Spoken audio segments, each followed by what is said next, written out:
The beautiful thing about understanding why I'm doing what I'm doing is when life knocks me down in those ventures, it's so much easier for me to get back up because I know exactly why I am doing what I'm doing, and I can focus in on it, and I can take adversity, and I can take challenges, and I can take obstacles, and I can overcome them with positivity and remotivation and another level of focus, because I understand exactly why I'm doing what I'm doing and why I'm spending my time, the most valuable resource I have in that particular area of my life.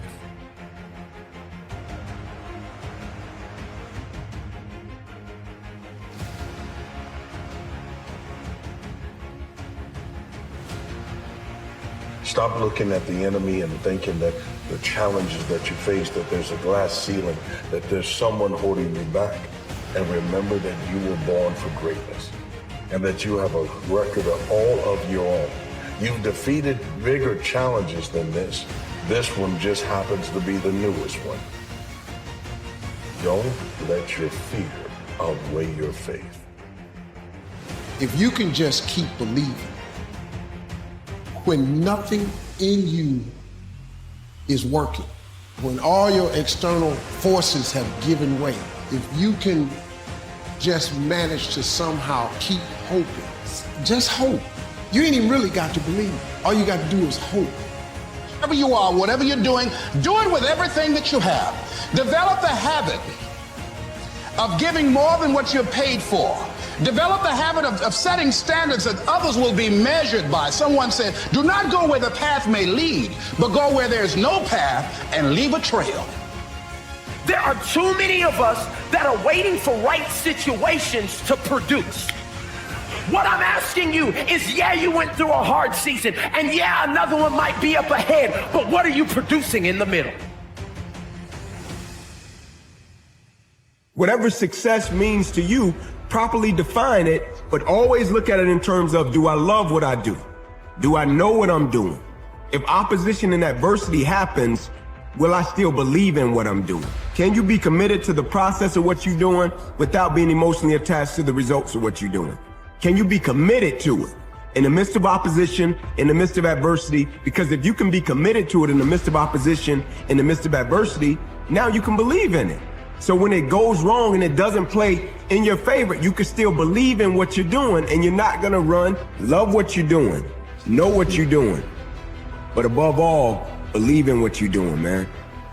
Practice makes improvement. You can always better your best. You can always go beyond anything that you have ever done. You'll never hit a state of perfection. You're always bigger than what you do. And so all you're looking for are new breakthroughs through practice and practice and practice. You'll get better and better and better. I have had in my crosshairs that thing that I believe gets me out of bed, that thing that I run towards, that thing that I want to be passionate about, that thing I want to accomplish. Today is the first day. Today is day one.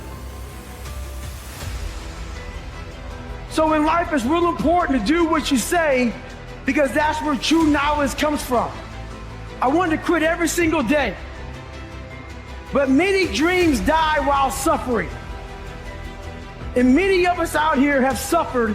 And when you're suffering, I'm not talking about just physically, I'm talking about emotionally, spiritually. It could be a relationship. When you're suffering, you give up on the very things that you wanted the most. You can't outrun your demons. They'll always know where you're hiding. Trust me at that. They print money, they don't print time. They don't print opportunities. You can lose money and get it back. You can't get time back. Once something's important to you, it never leaves your mind. I live for today, and I don't care what happened yesterday. Mm-hmm. I live in the moment, because that's the only thing we have in our lives, are moments in time. And as soon as I've gone out that door, we can never reverse back and play it again. You've just gone through a breakup, and it's the worst thing you've ever been through. Some of you lost your job, and you thought that job was it. And so all of a sudden you're sitting there and you're thinking, man, I thought my life was together, now it's in shambles at my feet. No, it's not. It's all right. A blade does not become strong until it's been through the fire. The price of regret is much heavier than the price of discipline. You never want to wake up one day, 1 week, 1 month, 1 year down the road and go, man, I wish I would have listened to my gut. I wish I would have done this thing. You don't want to live in regret. If there's something you want to get done in work, your relationships, school, whatever it is, do it. There is no prize out there. The only prize is this one and what you feel and what you want to accomplish. I mean, to want and to be ambitious and to want to be successful is not enough. That's just desire. Overcoming the negative conversation, that inner dialogue that's going on all the time, even when you don't want it to be there. You can't stop yourself right now from thinking. You can't do it. It's going on. And so learning how to empower yourself, part of doing that is standing up to yourself. You've got to stand up inside yourself sometimes and say, shut up. That's why you've got to learn to make a conscious, deliberate, determined effort to stand up inside yourself.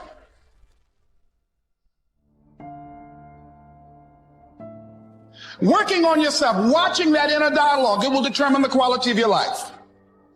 Playing small does not only affect you. Why do you play small? Why do you choose to remain silent when you know you were meant to speak up?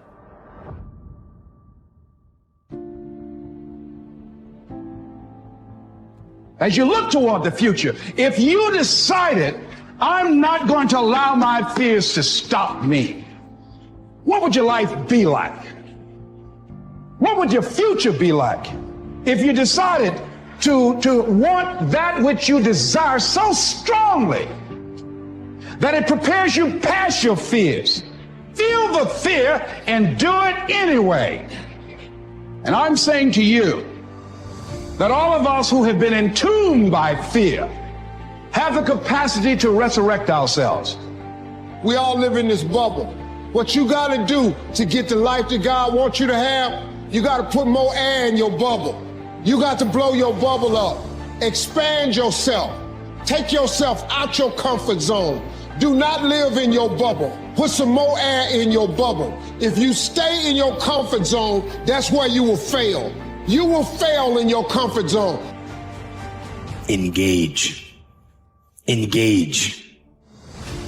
Weakness is strong. I must be stronger. I must crush it into submission through force of will. Move on. Straight up, move on. Forget them. Lay hold of it. You lay hold of it. And when that thing tells you to quit, you look at it in his eye and say, I ain't going nowhere. I will break you before you break me. You will not defeat me. You will not destroy me. Some of you are so ignorant. You've been through so much hell. You gonna quit now? You should have quit 10 years ago. You should have been quit. You don't quit now. It's the 10th round. You got 2 more to go. And when you get to success, it's not about skill. When you get to a certain level of success, it's about stamina. It's about stamina. It's about you won't break me. You can't take me. I fought too long. I fought too hard. To know what you want, to understand why you're doing it, to dedicate every breath in your body to achieve. If you feel you have something to give, if you feel that your particular talent is worth developing, is worth caring for, then there's nothing you can't achieve. You are that candle. You are that flame. You were supposed to be there. You were supposed to walk through this shadow. I think it's believing in the 85-year-old version of you, who's exactly who you want to be, and then ruthlessly looking at the discrepancy between the pittance of a human that you are now compared to that man or that woman, and then step by step breaking down the many differences and starting on the first one and pulling the thread. The idea that self-love is holding yourself to a higher standard than anyone else does, you believing in you more than anybody else does,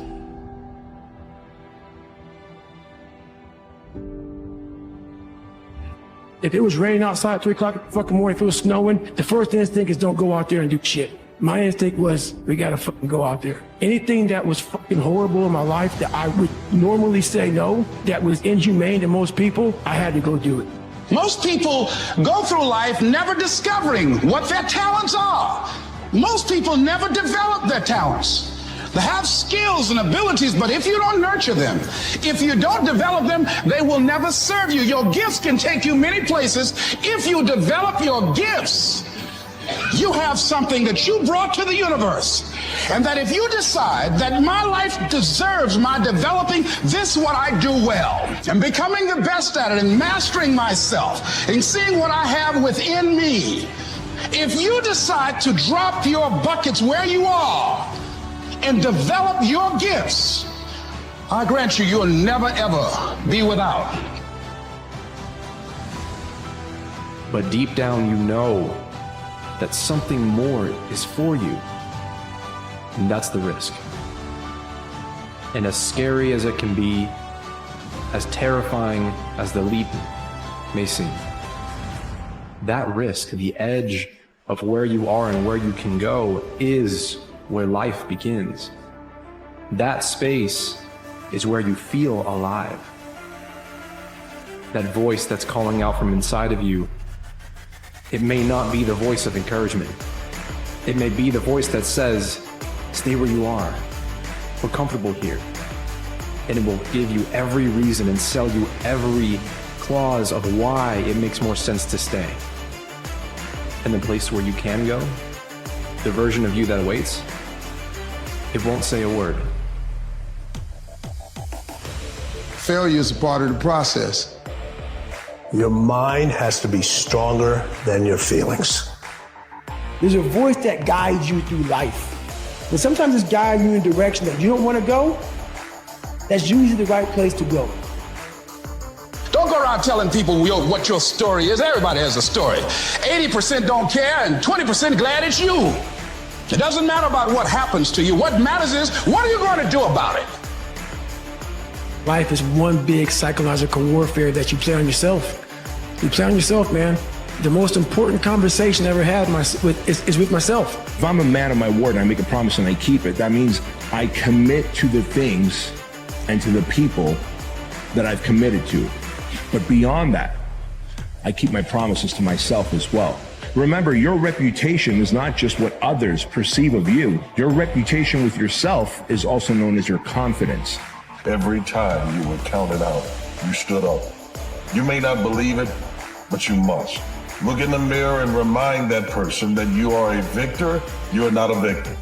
You are someone who can overcome a situation. And every time that you have feelings that feel like they are overwhelming, you must remind them that there's a fact, that you are not alone. Let the world see who you really are.